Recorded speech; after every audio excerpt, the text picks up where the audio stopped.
Hello मेरे प्यारे साथियों, दोस्तों ज्ञान परिवार का इस चैनल में आपका स्वागत है।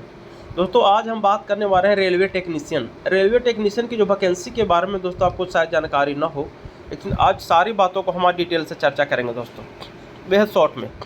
दोस्तों आपको पता है कि रेलवे टेक्नीशियन ग्रेड 1 और टेक्नीशियन ग्रेड सिग्नल 3 के वैकेंसी आज से ऑनलाइन प्रक्रिया शुरू कर दिया गया है और देख 29,219,900 रुपया और B1 का है और 18 से 33 वर्ष और आपको जो कैटेगरी के हिसाब से वो छूट मिलेगा।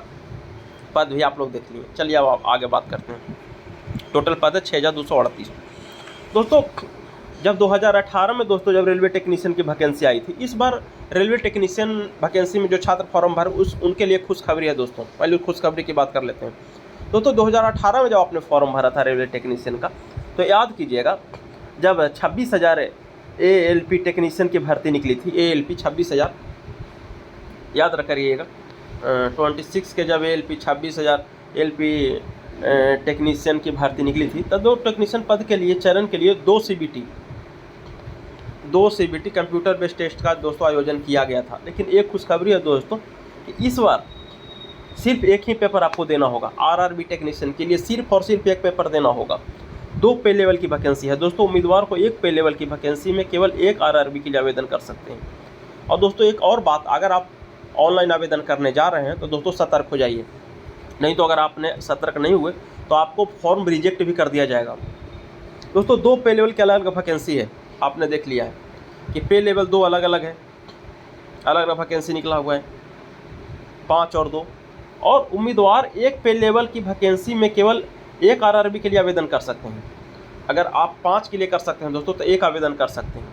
अगर कोई उम्मीदवार एक ही पे लेवल के वैकेंसी में एक से अधिक रेलवे बोर्ड के भर्ती में आवेदन करता है दोस्तों, उस स्थिति में आपको फॉर्म खारिज कर दिया जाएगा, यानी रिजेक्ट कर दिया जाएगा। ये तो बात आपने समझ सुन लिया दोस्तों। अब दोस्तों आ जाते हैं जो बात था, आपको जो हम सतर्कता के लिए बात बता दें। रेलवे टेक्नीशियन के भर्ती के लिए 6,238 पदों के लिए आवेदन दोस्तों शुरू कर दिया गया है, जो आपको पहले ही बता दिए गए। और इसके लिए दोस्तों आवेदन करने के लिए RRB नोटिफिकेशन है। 6,238 पदों के लिए जो नोटिफिकेशन दोस्तों हैं वो आप कहाँ पर से कर सकते हैं दोस्तों, तो आज 28 जून 2025 से 28 जून 2025 लागू कर दिया गया। और इतना पर जाकर आप दोस्तों www.apply.gov पे अप्लाई कर सकते हैं और ये लिंक एक्टिव भी हो गया है। जो 6,238 पदों पर जो वैकेंसी निकली है दोस्तों, जो लिंक एक्टिव हो गया है दोस्तों, उसमें 28 जुलाई से लास्ट डेट जो रखा गया 28 जुलाई रखा गया है। और रिक्तियों में 183 जो पद है टेक्नीशियन ग्रेड 1 का सिग्नल का है और 6,055 जो पद है टेक्नीशियन ग्रेड 3 का है। टेक्नीशियन ग्रेड 1 लेवल में 5 का पद और टेक्नीशियन ग्रेड 3 लेवल में लेवल 2 का पद है। ठीक है दोस्तों, ये तो लेवल का पद हो गया। दोस्तों टेक्नीशियन ग्रेड 1 सिग्नल में 183 जो पद है दोस्तों, उसके लिए योग्यता क्वालिफिकेशन कौन कौन छात्र इसके लिए फॉर्म भर सकते हैं। इसके लिए दोस्तों योग्यता है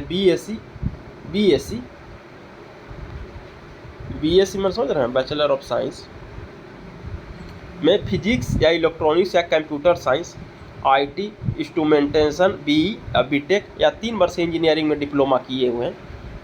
3 वर्षीय इंजीनियरिंग में डिप्लोमा किए हैं दोस्तों, तो भी आप इस फॉर्म को भर सकते हैं टेक्नीशियन ग्रेड 3 के लिए। ठीक है, और टेक्नीशियन ग्रेड 3 के लिए जो पद है दोस्तों 6,055 पद, 10वीं पास और साथ में साथ आप ITI का सर्टिफिकेट आपके पास होना जरूरी है।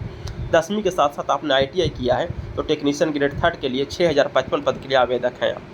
टेक्नीशियन ग्रेड 3 में दोस्तों S&T पद 10वीं ITI और फिजिक्स मैथ पर 10वीं के पास मांगी गई है। और ये जो पद के लिए दोस्तों 10वीं के साथ साथ फिजिक्स और मैथ भी मांगा गया है। और इसकी जो टेक्नीशियन ग्रेड 1 की जो आयु सीमा पहले दोस्तों हमको बता भी दिए थे, 18 से 33 वर्ष। और जिनको जो अभ्यर्थी जो जिस कैटेगरी में आते हैं उनको एज के अनुसार, जैसे SC ST को 5 वर्ष, OBC को 3 वर्ष जो छूट मिलता है वो मिलता रहेगा। टेक्नीशियन ग्रेड 1 को जो CBT एग्जाम का पैटर्न है दोस्तों 90 मिनट का समय मिलेगा। टेक्नीशियन ग्रेड 1 CBT के पैटर्न में 100 प्रश्न पूछे जाएंगे। लेकिन दोस्तों एक आपको बताए थे, पहले ही खुद बताए थे कि दोस्तों इसमें एक ही एग्जाम होगा। अगर इसमें एग्जाम में क्वालिफाई कर गए दोस्तों, आपको मेडिकल के बाद डॉक्यूमेंट वेरिफिकेशन के बाद डायरेक्ट ज्वाइनिंग हो जाएगा। और 30 उम्मीदवारों को 40%, OBC उम्मीदवार को 30% और SC उम्मीदवार को 25% हासिल अंक करने होंगे। दोस्तों एक पहले ही कट ऑफ निर्धारित कर दिया है बोर्ड कि अगर आप जनरल में हैं तो आपको 40%, ओबीसी में है तो 30% और एससी में है तो 30% और एसटी में है तो 25। लेकिन दोस्तों याद रखिएगा कि ये कट ऑफ कहीं पर भी काम नहीं करेगा, क्योंकि जो छात्र अंक लाते हैं इससे अधिक लाते हैं और उनका कट ऑफ कहीं ना कहीं हाई चला जाता है। यही कारण का तो इस पर भरोसा मत कीजिएगा कि जो बोर्ड तय कर दे इससे कहीं ना कहीं आपको हाई रैंक ही कट ऑफ जाएगा। ठीक है दोस्तों, और जो चयन जो लिखित जो प्रक्रिया जो तो एक ही एग्ज़ाम होगा, उसके बाद आपको मेडिकल टेस्ट और डॉक्यूमेंट वेरिफिकेशन के आधार पर डायरेक्ट चयन हो जाएगा।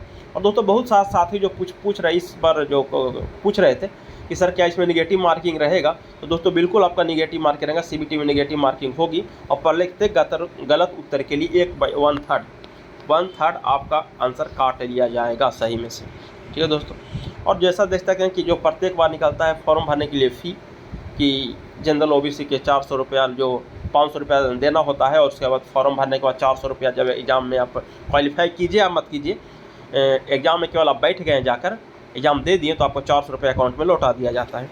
और SC ST महिला को 250 रुपया लगेगा और एक परीक्षा जैसे ही आप दीजिएगा उसके बाद दोस्तों 250 के 50। दोस्तों एक साथ ही और बताया था कि अगर आप परीक्षा में फॉर्म भर देते हैं और आपने परीक्षा में नहीं बैठा तो दोस्तों आपको पैसा लौटाया नहीं जाएगा। ठीक है, और टेक्नीशियन जो ग्रेड 3 के लिए CBT एग्ज़ाम का पैटर्न है दोस्तों 3 के लिए, उसमें भी आपको 90 मिनट का समय मिलेगा और इसमें भी कट ऑफ सेम ही तय किया गया है जो आप देख सकते हैं। लेकिन दोस्तों जो प्रश्न तय किए गए हैं कि किस कैटेगरी से कितने प्रश्न आएंगे, तो जो जनरल से आपको दोस्तों 10 प्रश्न रहेंगे और जनरल इंटेलिजेंस रीजनिंग से रहेंगे दोस्तों 25, मैथ और जनरल 50 नंबर के रहेंगे दोस्तों मिलाकर 25 और जनरल साइंस के 40 और जनरल अवेयरनेस के 10 पूछाएंगे और हर प्रश्न 1 नंबर का होगा, मतलब 100 प्रश्न और 100 नंबर का होगा, 50, 40, 90 और 100। दोस्तों इस RRB सिर्फ एक ही पेपर होगा, ये तो पता बता दिए दोस्तों। और जनरल अवेयरनेस में दोस्तों जो फर्स्ट लेवल का था दोस्तों, इसमें 10th प्लस ITI रखा गया था दोस्तों, उसमें 10 नंबर को जनरल इंटेलिजेंस का और रीजनिंग से 15 और कंप्यूटर साइंस से दोस्तों आपको 20 पूछे जाएंगे एप्लीकेशन से, 20 मैथ से 20 और बेसिक साइंस है इंजीनियरिंग से दोस्तों 35 प्रश्न पूछे जाएंगे। ठीक है दोस्तों, और इसके लिए भी आपको हर एक प्रश्न के लिए 1 नंबर मिलेगा दोस्तों। पूरी आपको हम विश्लेषण कर दिए हैं और कोई भी साथी को इसके बाद भी अगर कोई दिक्कत रह गया हो तो आप इस चैनल पे पूरी तरह से आप फ्री हैं कमेंट करने के लिए और अपनी प्रश्न पूछने के लिए। और जिन भी कोई साथी को अगर कोई दिक्कत है और समझने में तो इस चैनल पर ज़रूर कमेंट कीजिएगा। और जो भी साथी रेलवे के फॉर्म भरने जा रहे हैं उनको ये वीडियो शेयर कर दिया ताकि सारी बात उनको समझ में आ जाए। जो भी साथी अगर पहली बार चैनल पर विजिट कर रहे होंगे तो जरूर चैनल को सब्सक्राइब करिएगा और अपने साथी को शेयर करें। थैंक यू दोस्तों, लव यू और बेस्ट ऑफ लक।